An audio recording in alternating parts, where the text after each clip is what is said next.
Fielder, over he's set off. বুড়ো বয়সে মাহমুদুল্লাহ দুর্দান্ত ক্যাচ। এ সময় কেমন ছিল ধারাভাষ্য কক্ষের অবস্থা?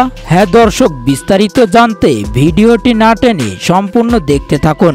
আজ টি-20 বিশ্বকাপের প্রথম প্রস্তুতি ম্যাচে ভারতের মুখোমুখি হয়েছে বাংলাদেশ। আর এই ম্যাচে আগে টসে হেরে ফিল্ডিং করতে নেমে শুরুটা ভালো করেছিলেন বাংলাদেশের বোলার শরীফুল। শুরুতে সানজু স্যামসনের উইকেট নিয়ে বিপদে ফেলে দেয় ভারতকে। ইনিংসের মাঝপথে সাকিবের খুচরে বোলিং, ঋষভ পান্তের দুর্দান্ত হাফ সেঞ্চুরিতে ভারতকে খাদের কিনার থেকে তোলেন ঋষভ পান্ত।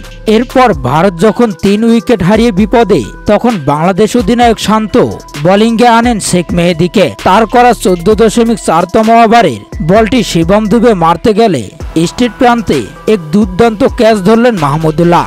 বুড়ো বয়সে এসেও পাখির মতো উড়ে গিয়ে এমন ক্যাচ দেখে ধারাভাষ্য কক্ষের অবস্থা ছিল এ সময় খুবই উত্তেজনাপূর্ণ।